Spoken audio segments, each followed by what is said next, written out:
35,000 people on the Marin Headlands, but locals and conservationists, including the Sierra Club, mobilized.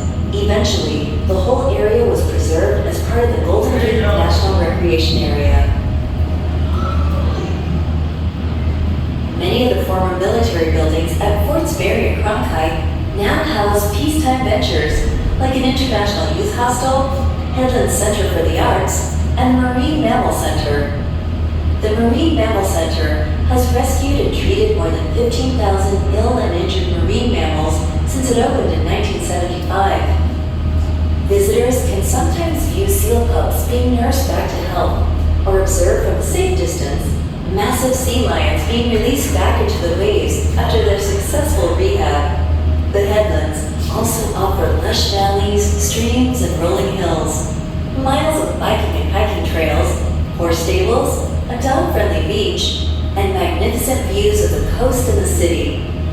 An explosion of wildflowers in the spring and a winged migration of hawks and other raptors in the fall makes this area popular with nature lovers, landscape and wildlife artists, and photographers.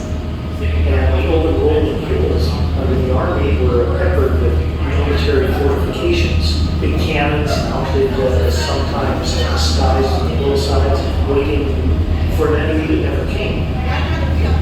At the turn of the century, the Army post at the Marin Headlands Fort Berry was a lonely place to be a soldier. The only way to get to the saloons of Sausalito or catch a ferry to San Francisco was by a treacherous coastal road. After too many near-fatal accidents, the Army built the Baker Berry Tunnel, connecting the isolated fort with Fort Baker. The tunnel took soldiers and supplies to and from Fort Baker, a little cove just inside the north anchorage of the bridge. You can see there's a cluster of buildings along the shore. They're called Horseshoe Cove. Those little cream-colored buildings that line a big horseshoe-shaped parade. That was the main Army post at Fort Baker. You can see Fort Baker now, off our starboard side. The U.S. Army bought the land in 1866. Fort Baker's soldiers originally manned coast artillery guns located on the Marin shore. During World War II, to protect the San Francisco Bay from submarine attack, the troops were responsible for operating 3 electrically controlled minefields just outside the Golden Gate, as well as protecting an anti-submarine net that stretched across the gate from San Francisco to Sausalito.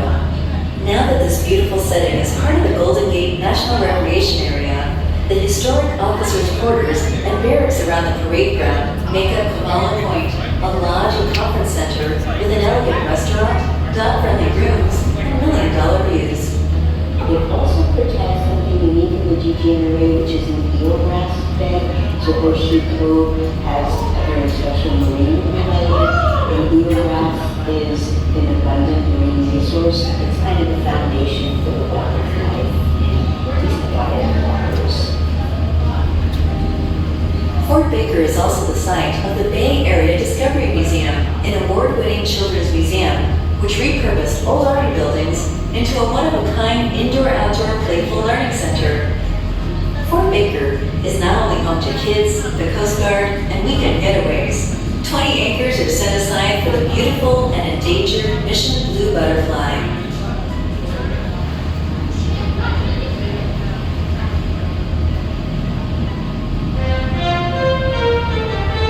And now we approach the icon of San Francisco, the world-famous Golden Gate Bridge, which spans the Golden Gate Strait, connecting the San Francisco Bay and the Pacific Ocean. Historian John Martini describes the strait. So the Golden Gate is shaped sort of like a funnel. It's got 2.5 miles long. It gets narrower and narrower the further east you go till it gets to the choke point, the straits. And there it's a mile wide. And that was the logical place to build the bridge to connect Marin County to San Francisco. Before this monumental bridge was constructed, ferries transported people, cargo, train cars, and automobiles between the city and Marin County, dating back to the 1820s. A local character known as Emperor Norton first floated the idea of a bridge. Most experts said it couldn't be built, but in 1916, a former engineering student, James Wilkins, presented the first serious proposal for a crossing. The city engineer estimated the cost at an impractical $100 million and fielded bids from other engineers to find a less expensive option. Joseph Strauss, a German-American engineer and poet, said his plan could be built for much less. Strauss then spent more than a decade drumming up support. Like many bold new ventures, the bridge faced plenty of opposition. The Department of War was concerned that the bridge would interfere with ship traffic. The U.S. Navy feared that a ship collision or sabotage could block the entrance to the harbor. It took 17 years of planning and permits and construction and raising money. Work lasted from 1833 until 1937. Imagine diving into these treacherous currents, wearing a 1930s era diving suit with a globe-shaped helmet and lead weights on your boots. Daredevil workers brave these riptides for countless hours, seeking steel into the ocean floor to support the bridge's massive towers. Look up and try to imagine the steel suspension cables above the water without the roadbed. Steelworkers balanced atop swaying cables, braving dizzying heights and powerful winds. They ate their lunches daily on scaffolding, with the icy water churning hundreds of feet below their boots. Some of them fell. The 19 lucky ones were made members of the Halfway to Hell Club. You were eligible to join if you survived a fall from the structure. A rope safety net stretched beneath the span saved their lives. But other workers weren't so lucky.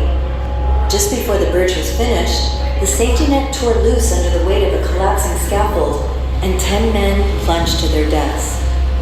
Building the bridge was truly a back-breaking and record-breaking task. It used over 80,000 miles of steel cable, 100,000 tons of steel, and took 25 million man-hours.